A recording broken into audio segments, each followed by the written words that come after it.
ओम शांति। ओम शांति। ओम शांति।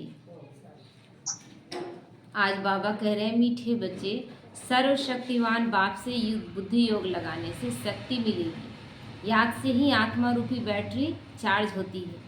आत्मा पवित्र और सतो प्रधान बन जाती है ना, जिससे वो सर्वशक्तिमान है। उससे बुद्धि योग लगाने से सारी शक्तियाँ हमारे अंदर आने लगती है, क्योंकि उसी को भूलने से शक्तियाँ कम होने लगी थी। बैटरी डिस्चार्ज होते होते डीप डिस्चार्ज में चली गई। अब उससे चार्ज करेंगे और फिर 84 जन्म के लिए चार्ज करना है। मोबाइल चार्ज करके कहीं बाहर निकलते तो सोचते हैं कि 100% चार्ज हो तो दिन भर मेरा ठीक से चलेगा। हमें 84 जन्मों के लिए चार्ज करना है अपने आप को। तो दिन भर क्या लगा रहे अपना, कि बस बाबा से बुद्धि योग लगा रहे हैं, क्योंकि जिन आत्माओं से मेरा पेपर आ रहा है ना, वो आत्माएं इसी एक रोल में ही हैं। फिर दूसरे जन्म में फिर दूसरे रोल में होंगे सब हम। तो क्यों एक जन्म में फंस जाना? 84 जन्मों में जब नहीं फंसे, 83 जन्मों में नहीं फंसे, तो लास्ट जन्म में क्यों फंसना? तो इसलिए बाबा कहता है कि याद से ही आत्मा रूपी बैटरी चार्ज होती है। आत्मा पवित्र सतो प्रधान बन जाती है, क्योंकि बुद्धि योग जिससे लगा रहे हैं वैसी स्थिति हमारी बन जाती है। वो एवर प्योर, वो कभी अपवित्र नहीं होता। प्रश्न है, संगम युग पर तुम बच्चे कौन सा पुरुषार्थ करते हो जिसकी प्रारब्ध में देवता पद मिलता है? उत्तर, संगम पर हम शीतल बनने का पुरुषार्थ करते हैं, है ना, क्योंकि बैटरी डिस्चार्ज हो गई थी। छोटी छोटी बातों में हम इतनी छोटी छोटी बातों में क्रोध करते हैं कि हमें भी आश्चर्य आता है कि हम कैसे क्रोध कर लेते हैं। इतनी छोटी बात में क्रोध आना चाहिए? या किसी के ऐसे बातों में हम डिस्टर्ब हो जाते हैं जिन बातों का कोई वैल्यू ही नहीं। जब बातों का एनालाइज करते अपने से कि क्या सही था, तो लगता है बेकार था, इसमें तो बेवजह हम अपने आप को परेशान किए। तो इसीलिए बाबा कहता है संगम पर हम शीतल बनने का पुरुषार्थ करते हैं, क्योंकि वो एकदम शांति का सागर है ना, वो जानता ही नहीं है। और हम लोग भी नहीं जानते थे, हम लोग तो द्वापर के बाद से अवगुण हमारे अंदर आए। तो शीतल अर्थात पवित्र बनने से हम देवता बन जाते हैं। जब तक शीतल न बने तब तक देवता नहीं बन सकते, है ना। बाबा क्या कहता है, सत्य भी कहें तो कैसे, सभ्यता पूर्वक। सत्य भी सभ्यता पूर्वक हो, कि ऐसा नहीं कि उसमें असभ्य हो गए तो फिर आपका सत्य का कोई वैल्यू नहीं। इसलिए हर स्थिति में शीतलता। तो जब तक शीतल नहीं बने तब तक देवता नहीं बन सकते। संगम पर शीतल देवियां बनकर सब पर ज्ञान के छींटे डाल सबको शीतल करना है, क्योंकि हम उस शांति के सागर की संतान, उसके समान बनने का पुरुषार्थ कर रहे हैं। उसके समान बनकर दूसरों को भी हमें बनाना है, यही कार्य हमें करना है। सबकी तपत बुझानी है, क्योंकि सब तपे हुए हैं, सब जल रहे हैं अंदर। कोई ईर्ष्या की अग्नि में जल रहा है, कोई नफरत की अग्नि में जल रहा है, कोई अपने ही असंतुष्टता के कारण जल रहा है। मतलब हर तरफ आग लगा हुआ है। काम, क्रोध, लोभ, मोह, अहंकार सब आग है, और सब इस अग्नि में झुलस रहे हैं। तो इसीलिए बाबा कहता है खुद भी शीतल बनना है और सबको बनाना भी। ओम शांति। बच्चों को पहले पहले एक ही बात समझने की है कि हम सब भाई भाई हैं और शिव बाबा सभी का बाप। उन्हें सर्वशक्तिमान कहा जाता है। तुम्हारे में सर्वशक्तियाँ थी, है ना, हम भी उसी का संतान थे, तो उसके समान ही थे। तुम सारे विश्व पर राज्य करते थे। भारत में इन देवी देवताओं का राज्य था।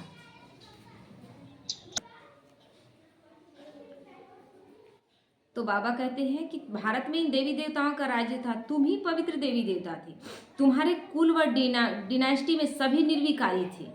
कौन निर्विकारी थे? कौन निर्विकारी थे? आत्माएं, है ना। अभी फिर से तुम निर्विकारी बन रहे हो। सर्वशक्तिमान बाप की याद से शक्ति ले रहे हो। बाप ने समझाया है कि आत्मा ही 84 का पाठ बजाती है। आत्मा ही में ही सतो प्रधानता की ताकत थी, वह फिर दिन प्रतिदिन कम होती जाती है। जो जैसी आत्मा वैसा शरीर, है ना। करंट में वोल्टेज ज़्यादा नहीं है तो आपका पंखा सब कुछ ठीक है, फ्रिज व्रिज सब कुछ, लेकिन कुछ नहीं चल रहा है। क्यों? क्योंकि वोल्टेज उतना नहीं है जितना उसका ज़रूरत है। तो आत्मा है लेकिन आत्मा का शक्ति नहीं है, तो शरीर भी वैसा मिल रहा है हमें, शरीर भी उसी तरह से चल रहा है। तो आत्मा में ही सतो प्रधानता की ताकत थी, वह दिन प्रतिदिन कम होती जाती है। सतो प्रधान से तमो प्रधान तो बनना ही है। ये ड्रामा फिक्स है कि सतो प्रधान से तमो प्रधान हमें बनना ही है। इसमें बाबा हम बच्चों को दोष नहीं देता, इसलिए क्या कहता है कि सभी संपूर्ण निर्दोष। तो जैसे बैटरी की ताकत कम होती जाती है तो मोटर खड़ी हो जाती है ना, बैटरी डिस्चार्ज हो जाती है। आत्मा की बैटरी फुल डिस्चार्ज नहीं होती, कुछ न कुछ ताकत रहती है, क्योंकि आत्मा क्या है, अविनाशी है, इसलिए कुछ न कुछ उसमें ताकत रहता है। बस उसको बाबा क्या करता है और बढ़ाता है, जो मर्ज हो गया था उसको इमर्ज करता है। तो जैसे कोई मरता है तो दीवा जलाते हैं, उसमें घृत डालते ही रहते हैं कि कहीं जोत बुझ न जाए। अभी तुम बच्चे समझते हो कि तुम्हारी आत्मा में पूरी शक्ति थी, अभी नहीं है। मतलब बाबा को नहीं जानते थे ना, तो ऊपर में सारी चीज़ें हम जो कर रहे थे वो प्रतीकात्मक थी, बस उसको हमको अंदरूनी में करना था, अंतर मन में जो करना था वो सब बाहर में कर रहे थे। बाहर दिया जला रहे थे, आत्मा का दिया में तेल नहीं डाल रहे थे, घी नहीं डाल रहे थे। तो अभी फिर तुम सर्वशक्तिमान बाप से अपना बुद्धि योग लगाते हो, अपने में शक्ति भरते हो, क्योंकि शक्ति कम हो गई है। शक्ति एकदम खत्म हो जाए तो शरीर ही न रहेगा, तो आत्मा बाप को याद करते करते एकदम प्योर हो जाती है। सतयुग में तुम्हारी बैटरी फुल चार्ज रहती है, फिर धीरे धीरे कला अर्थात बैटरी कम होती जाती है। इसीलिए सतयुग में 16 कला, त्रेता में जाकर 14 कला, और फिर द्वापर में जाकर 8 कला, और कलयुग में एक भी कला नहीं, है ना। और बिना कला के भी हम इतने दिनों से जी रहे हैं, तो कितना बुरा जीवन जी रहे हैं। तो बाबा कहते हैं फिर धीरे धीरे कला अर्थात बैटरी कम होती जाती है। कलयुग अंत तक आत्मा की ताकत एकदम थोड़ी रह जाती है ना। और जितना अभी हम अपने आप को चार्ज करते हैं, इसलिए बाबा नंबरवार पुरुषार्थ अनुसार कहता है, क्योंकि अब वो तो चार्ज करने के लिए आपको दिया हुआ है, अब आप खुद चार्ज ना हो तो उसमें वो क्या करे। वो सुप्रीम एनर्जी है, सदा के लिए खुला तार की तरह है, उससे आप जितना एनर्जी ले सके वो सदा दे रहा है। हम अपना दरवाज़ा खिड़की बंद करके रखे हुए हैं, उसमें उसका गलती नहीं है। हमें अपने आप को उसी स्वरूप में स्थित करना है जिस स्वरूप में वो है, तब हम उसकी, हाँ, हमारा जो देह भान है ना वो हमें उनकी शक्तियों को लेने नहीं देता। तो जब 84 जन्मों के लिए हमें लेना है तो हमें कितना अलर्ट होकर अपने आप को 24 घंटे, इसीलिए जो आदि रतन थे उनका संकल्प नहीं चलता था, हमारा तो 1000 संकल्प चलता है। किसी को हमको बताना भी है, कुछ बोलना भी है, तो इतना संकल्प वो आत्माएं नहीं चलाती थी, उनका फुल चार्ज है, इसीलिए वो 84 जन्म पूरा रोल निभाती है, ऑलराउंडर रोल निभाती है। तो जैसे ताकत का दिवाला निकल जाता है, बाप को याद करने से आत्मा फिर भरपूर हो जाती है। तो अभी बाप समझाते हैं, एक को ही याद करना है, ऊंच ते ऊंच है भगवान, है ना, ऊंच ते ऊंच श्री बाबा, बाकी सब है रचना उसकी।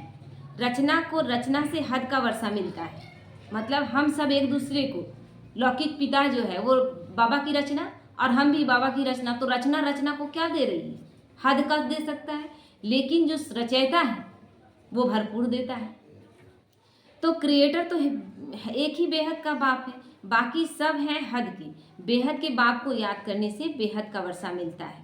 तो बच्चों को दिल अंदर समझना चाहिए कि बाबा हमारे लिए स्वर्ग नई दुनिया स्थापन कर रहे हैं, ड्रामा प्लान अनुसार स्वर्ग की स्थापना हो रही है, जिसमें तुम बच्चे ही आकर राज्य करते हो। मैं तो एवर पवित्र हूँ, बाबा कहता है मैं उसमें तो नहीं आता हूँ, मैं हमेशा पवित्र हूँ, क्योंकि हम उस जहाँ जैसे ही हम आते हैं यानी हम कला में बंध जाते हैं। भगवान कलाओं में नहीं बंधा है, वो सागर है ना, वो सागर है। जैसे कोई बुक लेकर हम पढ़ते हैं, हिस्ट्री है, ज्योग्राफी है, जो भी सब्जेक्ट है, हम उससे मास्टर डिग्री हासिल कर सकते हैं, लेकिन वो बुक नहीं बन सकते, है ना। उसी तरह भगवान है। तो मैं कभी गर्भ से जन्म नहीं लेता हूँ, न देवी देवताओं की तरह जन्म लेता हूँ। सिर्फ तुम बच्चों को स्वर्ग की बादशाही देने के लिए वो किसी भी तरह से जन्म नहीं लेता, वो योग बल से भी जन्म नहीं लेता, और मतलब अथी से भी, विकार से भी जन्म नहीं लेता, वो अवतरित होता है। तो इसलिए कहता है बाबा कि मैं कभी गर्भ से जन्म नहीं लेता हूँ, सिर्फ तुम बच्चों को स्वर्ग की बादशाही देने के लिए। जब यह बाबा यानी ब्रह्मा बाबा 60 वर्ष की वानप्रस्थ अवस्था में होता है, तब इनके तन में मैं प्रवेश करता हूँ। यही फिर नंबर 1 तमो प्रधान से नंबर 1 सतो प्रधान बनता है। ऊंचते ऊंचे भगवान, फिर है ब्रह्मा विष्णु शंकर सूक्ष्म वतनवासी। तो यह ब्रह्मा विष्णु शंकर कहाँ से आए?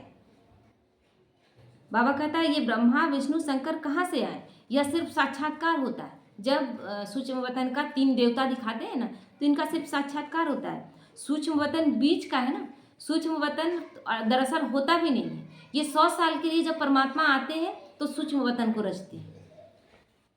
तो जहाँ स्थूल शरीर है नहीं, सूक्ष्म शरीर सिर्फ दिव्य दृष्टि से देखा जा सकता है। ब्रह्मा तो है सफेद वस्त्रधारी, वह विष्णु है हीरे जवाहरों से सजा सजाया। फिर शंकर के गले में नाग दिखाते हैं। तीनों का क्या हो गया? ब्रह्मा है सफेद वस्त्रधारी, वो फरिश्ते स्वरूप में ब्रह्मा को दिखाते हैं, और यहाँ भी ब्रह्मा बाबा को दिखाते हैं, है ना, जब ब्रह्मा रचयिता के रूप में। विष्णु को दिखाते हैं पूरा हीरे जवाहरात से सजा हुआ, यानी विष्णु जहाँ अंश मात्र का भी विष नहीं है, सतयुगी देवी देवता। शंकर को दिखाते हैं, यानी हमारा कलयुग का अंतिम समय का संगम युग में जब हम जानते हैं, शंकर तब है जब हम जानते हैं कि विकार मेरे अंदर था, और उन विकारों को जीतते हैं, तब शंकर बनते हैं। तो ये तीन अलग अलग हो गए। तो इसीलिए फिर शंकर के गले में नाग दिखाते हैं। ऐसे शंकर आदि कोई हो नहीं सकता। दिखाते हैं कि अमरनाथ पर शंकर ने पार्वती को अमर कथा सुनाई, है ना। अभी फिर सूक्ष्म वतन में तो मनुष्य सृष्टि है नहीं, तो कथा वहाँ कैसे सुनाएंगे? जो दिखाते हैं तो जो कथा कहाँ से सुनाएंगे? अच्छा, शंकर पार्वती को कथा सुनाएंगे, शंकर शिव और शंकर को एक कर दिया गया, और अमर कथा पार्वती को सुनाएंगे तो केवल पार्वती को ही उनको सुनाने का है, और सबका हक नहीं, सुनने का हक है ना। तो कथा वहाँ कैसे सुनाएंगे? और जब शिव और पार्वती पति पत्नी है, तो शिव अमरनाथ है और पार्वती कुछ नहीं है, ऐसा हो सकता है क्या?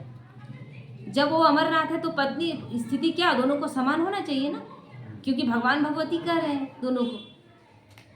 तो है क्या कि शिव हम सब आत्मा पार्वतियों की अमर कथा सुना रहे हैं हम सबको, और जिससे हम अमरपुरी के मालिक बनते हैं। तो बाकी सूक्ष्म वतन का सिर्फ साक्षात्कार होता है। जो बिल्कुल पवित्र हो जाते हैं उनका साक्षात्कार होता है, जो बिल्कुल पवित्र होकर फरिश्ते रूप में वहाँ रहते हैं। तो यही फिर सतयुग में जाकर स्वर्ग के मालिक बनते हैं। तो बुद्धि में आना चाहिए कि इन्होंने फिर यह राज्य भाग कैसे पाए। लड़ाई आदि तो कुछ होती नहीं, देवताएं हिंसा कैसे करेंगे? उसमें दिखा दिया है ना, असुर और देवता की लड़ाई। तो बाबा कहते हैं देवताएं हिंसा कैसे करेंगे? अभी तुम जहाँ देवता हो वहाँ असुर नहीं, और जहाँ असुर हो वहाँ देवता हो ही नहीं सकता। दो, अगर एक ही युग में ये सारे थे, सब कुछ हो सकते हैं, तो फिर 4 युगों में क्यों बांटा जाता? कोई मतलब ही नहीं था। तो देवताएं हिंसा कैसे करेंगे? अभी तुम बाप को याद कर राजाई लेते हो, कोई माने व ना माने। बाबा कहते हैं कोई माने व ना माने, नहीं, जो नहीं मानेंगे सो नहीं आएंगे, जो मानेंगे सो अपना राज्य में आएंगे। गीता में भी है, देह सहित देह के सब धर्मों को भूलकर मामेकम याद करो, है ना। गीता में स्पष्ट लिखा हुआ है। लेकिन अभी जब हम कहते हैं तो लोग क्या कहते हैं? अरे आप तो सन्यासी बन गए। फिर गीता को क्यों रखे हुए हैं आप? गीता या तो रखे हुए हैं तो पढ़े नहीं है, या पढ़े हैं तो समझे नहीं है, और समझे हैं तो धारण नहीं किए, सीधी सी बात है। तो बाप को तो दे ही नहीं है जिसमें ममत्व हो।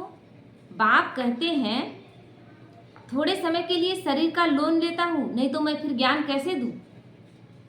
मैं इस झाड़ का चैतन्य बीज रूप हूँ, इस झाड़ की नॉलेज मेरे ही पास है। झाड़ कैसा? सृष्टि कल्प वृक्ष का, पूरे सृष्टि कल्प वृक्ष का, मनुष्य सृष्टि कल्प वृक्ष है ना, उसके पूरे झाड़ का वो चैतन्य बीज रूप है, उसी को ज्ञान है। और हम सब तो जन्म मरण में आते हैं तो भूल जाते हैं, वो ज्ञान उन्हीं के पास है। इस सृष्टि की आयु कितनी है, कैसे उत्पत्ति पालना विनाश होता है, मनुष्यों को कुछ भी पता नहीं।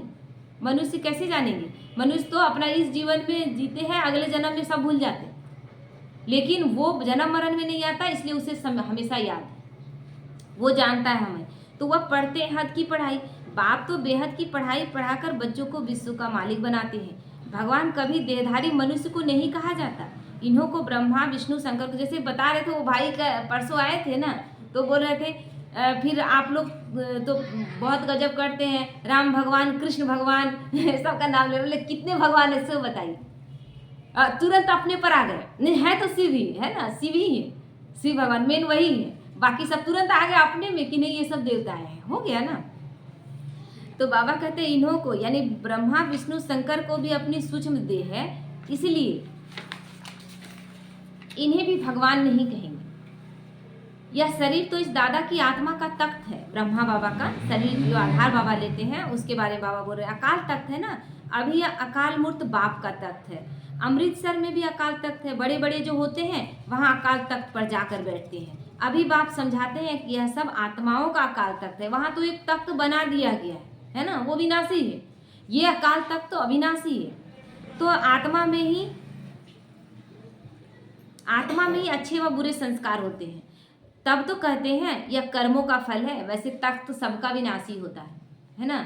आत्मा जो बैठती है उसमें वो आत्मा अविनाशी है। तो सब आत्माओं का बाप एक ही है।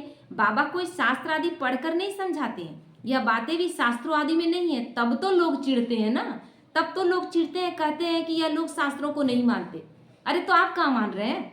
आप माने तो सिर्फ एक गीता उठा ले और गीता के अनुसार चलने की कोशिश भर तो करें। नमक बराबर, आटे में नमक बराबर सच्चाई है, लेकिन उतना सा चल के दिखाएं। तो वहां कहते हैं कि ये गीता को मानेंगे तो सन्यासी बन जाएंगे, तो फिर गीता को मानना ही नहीं, गीता को रखना ही नहीं है, जबकि सबसे बड़ा हिंदुओं का धर्मशास्त्र है। तो साधु संत आदि गंगा में जाकर स्नान करते हैं तो क्या पावन बन गए? ठीक है, शास्त्रों के अनुसार हमें गंगा में नहाना चाहिए, तो गंगा में नहाकर पावन बन गए, तो साधु सन्यासी ही क्यों? जितने लोग नहा रहे हैं पावन बन जाते ना, फिर इतना पाप क्यों? वापिस तो कोई जा नहीं सकते, सब पिछाड़ी में जाएंगे। जैसे मकड़ों का झुंड व मक्खियों का झुंड जाता है ना, तो बाबा कहता है वैसे ही जाएंगे, क्योंकि भगवान को जो नहीं पहचानेंगे। मक्खियों में भी क्वीन होती है, उनके पिछाड़ी सभी जाते हैं। बाप भी जाएंगे तो उनके पिछाड़ी सब आत्माएं भी जाएंगी। यहाँ बाबा हम लोगों का क्वीन कहिए, राजा कहिए, सब वही है, किंग कहिए चाहे क्वीन कहिए।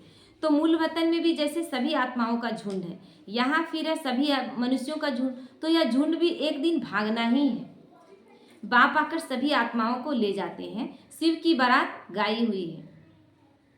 बच्चे कहो व बच्चियां कहो, बाप आकर बच्चों को याद की यात्रा सिखलाते हैं। पवित्र बनने बिगर आत्मा घर वापस नहीं जा सकती, क्योंकि आत्माएं जब रोल निभाने आई थी तो रास्ता ही भूल गई। रोल निभाते निभाते अपने स्वरूप को भूल गई, कहाँ से हम आए थे वो सब भूल गई। तो बाप फिर आता है लेने के लिए, और फिर हमें पूरी तरह से परफेक्ट बनाकर फिर ले जाता है उस दुनिया में, और फिर वहाँ से वो साक्षी बनकर वहाँ बैठ जाता है। फिर हम आत्माएं रोल निभाने के लिए फिर स्वतंत्र हैं, कहीं वो इंटरफेयर नहीं करता। फिर तो जब पवित्र बन जाएंगी तो पहले शांति धाम में जाएंगी, फिर वहां से आहिस्ते आहिस्ते आते रहते हैं और वृद्धि होती रहती है। तो जैसा जैसा जिसने पुरुषार्थ किया था उसके अनुसार उतरते रहते हैं। तो राजधानी बननी है ना, सभी इकट्ठे नहीं आते हैं, सभी एक साथ इकट्ठे आएंगे तो फिर सतयुग कैसा, स्वर्ग का सुख कैसा? झाड़ आहिस्ते आहिस्ते वृद्धि को पाता है ना। तो पहले पहले आदि सनातन देवी देवता धर्म जो है वो बाप स्थापन करते, इसलिए बाबा कल्प वृक्ष के अनुसार समझाने का कोशिश किया था। जैसे कि कोई वृक्ष भी है, तो वृक्ष जैसे निकलता है, बीज डालते हैं तो एक बार ही निकल जाता है क्या? एक निकलता है, उसके बाद धीरे धीरे 2 पत्ता निकलता है, उसके बाद धीरे धीरे और बढ़ता है, और नीचे से मोटा होता जाता है और ऊपर से पतला होता जाता है। तो कितना अच्छा से कल्प वृक्ष में समझाया है। तो ब्राह्मण भी पहले पहले वही बनते हैं जिन्हें देवता बनना है, सभी नहीं बनेंगे। तो इसीलिए कोई हमारा बाबा कन्फ्यूजन रहने देता है। तुम ज्ञान सबको दो, पहचान सबको हो कि भगवान आया हुआ है, लेकिन तुम कोई नहीं हो बनता है, बाबा का नहीं पहचानता है, तो उसमें तुम फंसो भी नहीं, है ना। तो बाबा कहते हैं ब्राह्मण भी पहले पहले वही बनते हैं जिन्हें देवता बनना है। प्रजापिता ब्रह्मा तो है ना, प्रजा में भी भाई बहन हो जाते हैं। ब्रह्मा कुमार कुमारियां तो यहाँ ढेर बनते हैं। जरूर निश्चय बुद्धि होंगे तब तो इतने ढेर मार्क्स लेते हैं। जिनका जैसा निश्चय वैसा स्थिति। तुम्हारे में जो पक्के हैं वह वहां पहले आते हैं, कच्चे वाले पिछाड़ी में ही आएंगे। कौन कैसा, मतलब यहाँ जिसका जैसा तैयारी चल रहा है उसके अनुसार हम अपने सतयुग में आना शुरू करेंगे। मूल वतन में सभी आत्माएं रहती है, फिर नीचे आती है तो वृद्धि होती जाती है। शरीर बिगर आत्मा कैसे पाठ बजाएगी? तो यह पाठधारियों की दुनिया है जो चारों युगों में फिरती रहती है।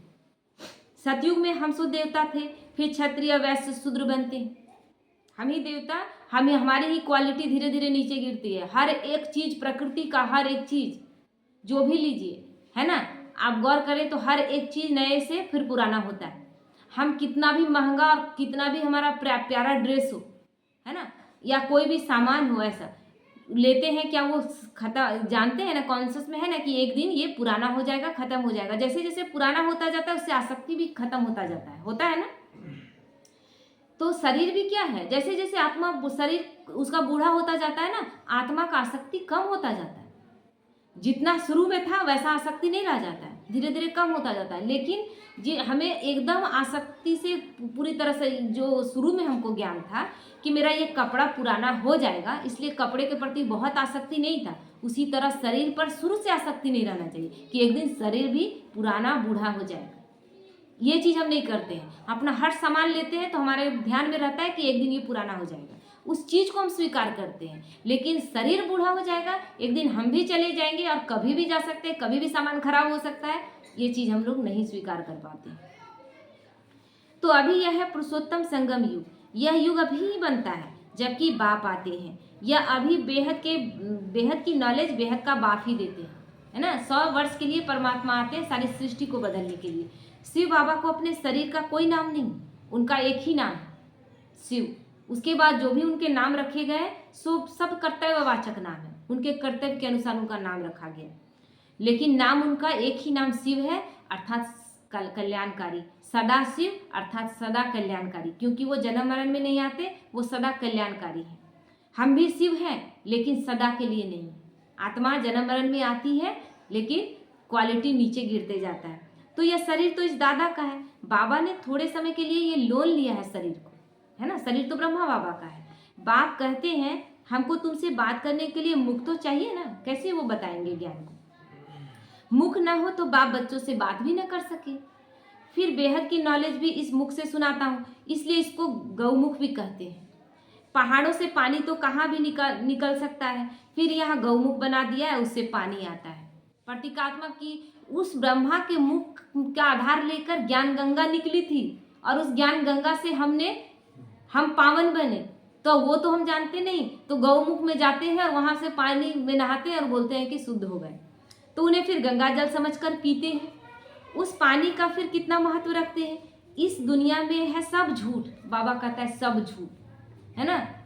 सब ऊपर ऊपर का चीज कर रहे हैं, अपने अंदर में हम झांकना ही नहीं चाहते। सच तो एक बाप ही सुनाते हैं, फिर वह झूठे मनुष्य इस बाप की नॉलेज को झूठ समझ लेते हैं। क्योंकि भारत में जब सतयुग था तो इसको सचखंड कहा जाता था। अभी झूठा युग है तो सब बात को झूठ। भगवान आया है, अपना परिचय दे रहा है, तो भगवान को जवाब दे रहे हैं कि हमको कौन सी बाबा को आप लोग पकड़ लिए। लोग ऐसे बोलते हैं, ये कौन सी बाबा है, ये तो आदमी को हम देख रहे हैं, ये तो मनुष्य है। अरे मनुष्य है तो मनुष्य, वो कहाँ कह रहा है कि मेरी पूजा करो, वो तो एक पल भी नहीं बोल रहा है कि मुझे याद भी करो। लेकिन हाँ, वो अपने कर्मों, भगवान के अनुसार वो अपने कर्मों को श्रेष्ठ इतना बना चुका है कि अब उसके कर्म को फॉलो करने बोल रहा है। क्या आज हम कर्म को फॉलो नहीं करते हैं? क्या नहीं करते, इसलिए नहीं आइडिया।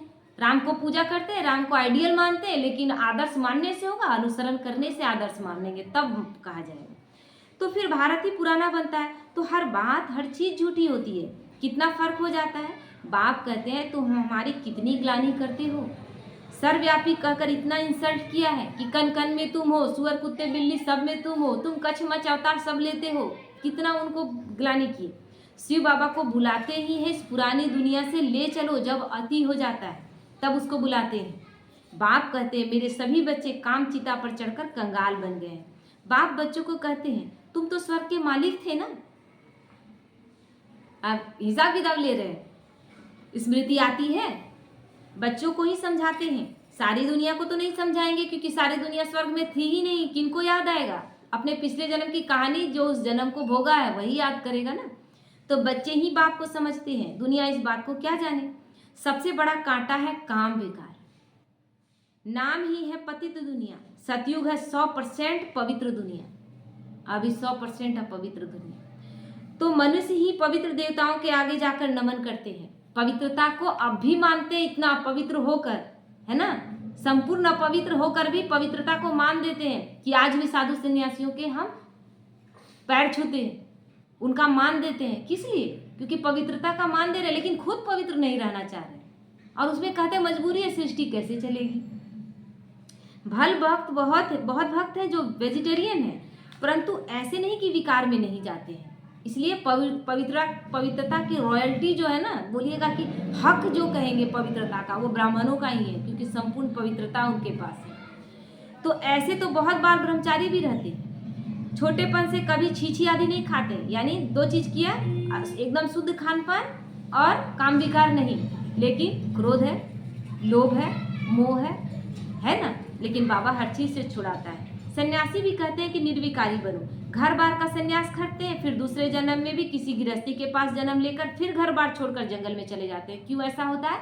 क्योंकि वो कर्म सन्यास कर लेते हैं, कर्म नहीं करते, गृहस्थियों का दिया हुआ खाते हैं, तो जिसका खाएं उसका कर्जा उतारने के लिए फिर उसी घर में जन्म लेते हैं। इसीलिए ये चलता रहता है चक्र, और फिर वो फिर सन्यासी बन जाएंगे। तो परंतु क्या पतित से पावन बन सकते हैं? नहीं। पतित पावन बाप की श्रीमत बिगर कोई पतित से पावन नहीं बन सकता। भक्ति है उतरती कला का मार्ग, तो फिर पावन कैसे बनेंगे? भक्ति उतरती कला, भगवान कहते हैं कि द्वापर से आपने भक्ति शुरू की और द्वापर से कलयुग आ गया, तो भक्ति कैसे हमें पवित्र बना सकता है? भक्ति द्वापर से ही शुरू हो गया था, तो द्वापर के बाद कलयुग आने का कोई मतलब ही नहीं था, लेकिन कलयुग आया यानी भक्ति हमें और नीचे गिराता गया। पावन बने तो घर जाए, स्वर्ग में आ जाए। सतयुगी देवी देवताएं कब घर बार छोड़ते हैं क्या? वो घर बार छोड़ते हैं? संन्यास करना पड़ता है क्या? लेकिन आज भी उनकी पूजा कर रहे हैं, क्योंकि वो पवित्र थे, उनका घर आश्रम था। आज हर घर वेश्यालय बना हुआ है। तो उन्हों का है हद का संन्यास और तुम्हारा है बेहद का संन्यास। सारी दुनिया मित्र संबंधी आदि सब का संन्यास है ना, मन बुद्धि से। तुम्हारे लिए अभी स्वर्ग की स्थापना हो रही है। मतलब देह से देह के सब धर्मों को भूलने का मतलब क्या है? किसी से अटैचमेंट में नहीं रहना है, सारे रिश्तों को निभाते हुए, तोड़ निभाते हुए आसक्ति रहित रहना है। तुम्हारी बुद्धि स्वर्ग तरफ है, मनुष्य तो नरक में ही लटके पड़े हैं। तुम बच्चे फिर बाप की याद में लटक पड़े हो, वो नरक में लटक पड़े और हमारा एक ही बुद्धि हो बाबा में लटका हुआ है। तुमको शीतल देवियां बनाने के लिए ज्ञान चिता पर बिठाया जाता है। शीतल अक्षर के अगेंस्ट है तपत, है ना, उसका उल्टा क्या हो गया? तपत। तपत यानी जो जलाता है। तुम्हारा नाम ही है शीतला देवी, है ना। एक तो नहीं होगी ना, जरूर बहुत होंगी जिन्होंने भारत को शीतल बनाया है, क्योंकि इतने लोग, इतनी शीतलता हमने धारण की, तब जाके तब जो धरती तप रही थी विकार से, वो धरती शांत हो जाती है, शीतल हो जाती है। तो इस समय सभी काम चिता पर जल रहे हैं, क्योंकि पांचों तत्व भी जो है ना वो भी जल रहे हैं। जब हम शीतल होते जाते हैं तो पांचों तत्वों को हम शीतल करते जाते हैं, उनकी भी अग्नि बुझती है, वो भी शांत होते हैं, और इसी वजह से वो सतयुग त्रेता में हमारे दासी बनकर रहते हैं, उसके रिटर्न में। तो तुम्हारा नाम यहाँ शीतला देवियां हैं। तुम शीतल करने वाली, ठंडा छींटा डालने वाली देवियां हो। छींटा डालने जाते हैं ना, यह है ज्ञान के छींटे जो आत्मा के ऊपर डाले जाते हैं। आत्मा पवित्र बनने से फिर शीतल बन जाती है। इस समय सारी दुनिया काम चिता पर चढ़कर काली हो पड़ी है। अब कलश मिलता है तुम बच्चों को, कलश से तुम खुद भी शीतल बनते हो और दूसरों को भी बनाते हो, है ना। कलश कितना अच्छा से बाबा समझाया है, जैसे कलश में पानी लेके सबको छींटा मार रहे हैं, उसी तरह ज्ञान का कलश, यानी ज्ञान का कलश अपने ऊपर रख रहे हैं और ज्ञान से ही सबको शीतल कर रहे हैं, ज्ञान के छींटे डालकर। तो यह भी शीतल बने हैं ना, दोनों इकट्ठे हैं। घर बार छोड़ने की तो बात ही नहीं लेकिन गौशाला बनी होगी तो जरूर कोई ने घर बार छोड़ा होगा।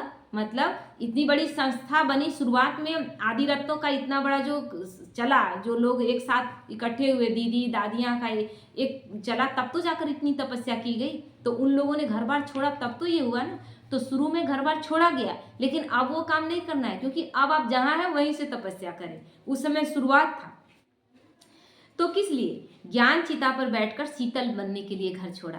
जब तुम यहाँ शीतल बनेंगे तभी तुम देवता बन सकते हो। अभी तुम बच्चों का बुद्धि योग पुराने घर की तरफ नहीं जाना चाहिए।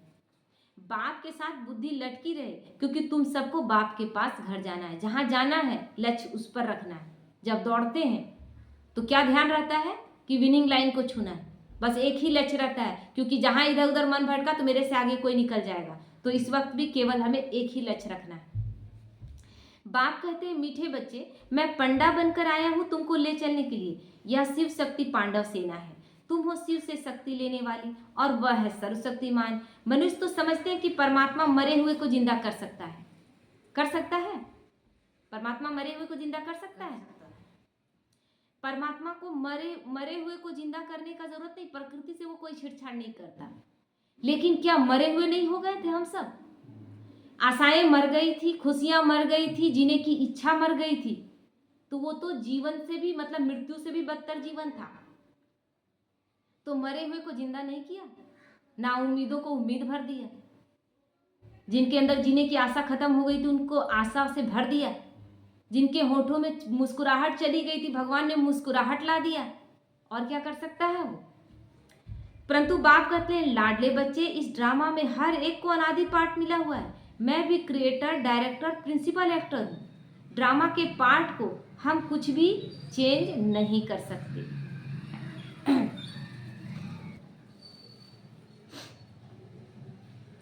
मनुष्य समझते हैं कि पत्ता पत्ता भी परमात्मा के हुक्म से हिलता है, लेकिन परमात्मा तो खुद कहते हैं कि मैं भी ड्रामा के अधीन हूँ।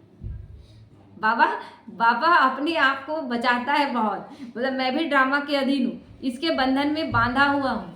ऐसे नहीं कि मेरे हुक्म से पत्ते हिलेंगे। सर्वव्यापी की ज्ञान ने भारतवासियों को बिल्कुल कंगाल बना दिया है। ऐसा बोल के हम भगवान का महिमा एक तरफ कर रहे थे, एक तरफ ग्लानि भी कर रहे थे। किसी को कुछ हुआ भगवान कर दिया, कोई मर गया भगवान देखो इसका इतना बड़ा दुख दे दिया।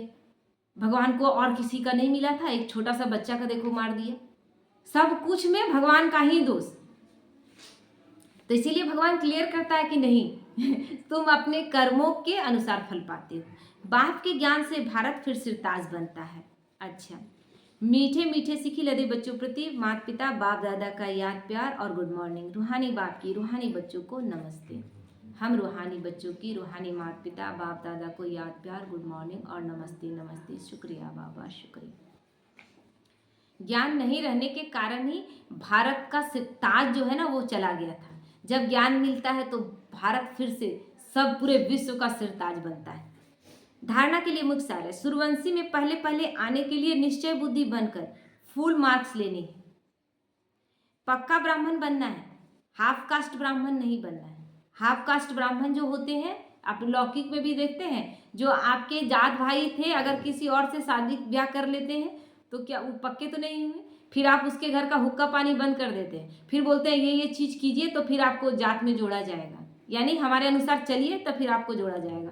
तो फिर यहाँ भी यही है, जब जब आप विकारों में गिरते हैं, हाफ कास्ट ब्राह्मण हो जाते हैं, फिर श्रीमत के अनुसार पूरी तरह से अपने आप को पावन बनाते हैं तो फिर बाबा ले लेता है, लेकिन वो दाग रह जाता है ना। इसलिए ये ध्यान रखना है, पक्का ब्राह्मण बनना है। बेहद की नॉलेज स्मृति में रखनी है। ज्ञान चिता पर बैठकर शीतल अर्थात पवित्र बनना है ना। हर वक्त शीतलता से दूसरे को आप वाइब्रेशन से शांत कर सके, आप महसूस तक करा सके। ज्ञान और योग से काम की तपत समाप्त करनी है। काम विकार की तपत ज्ञान और योग से, एक तो ज्ञान जो शक्तिशाली बनाता है और योग से जो काम की अग्नि है उसको जलाकर भस्म करता है। बुद्धि योग सदा एक बाप की तरफ लटकी रहे। अगर भगवान से बुद्धि योग लटका रहेगा तो विकारों तरफ ध्यान जाएगा ही नहीं, क्योंकि मन क्या है, मन तो केवल एक मशीन की तरह है। देखते हैं अगर मोबाइल में ही आप एक ही चीज को बार बार सर्च कर रहे हैं, या फिर कोई एक चीज पर सर्च मारिए, फलाने चीज पर मार दीजिए, कितनी तरह की चीज दिखाने लगता है, उससे रिलेटेड हर चीज आपको दिखा देगा। आप एक चीज को पूछिए कि पवित्रता क्या है, पवित्रता से रिलेटेड आपका सारा वीडियो आ जाएगा।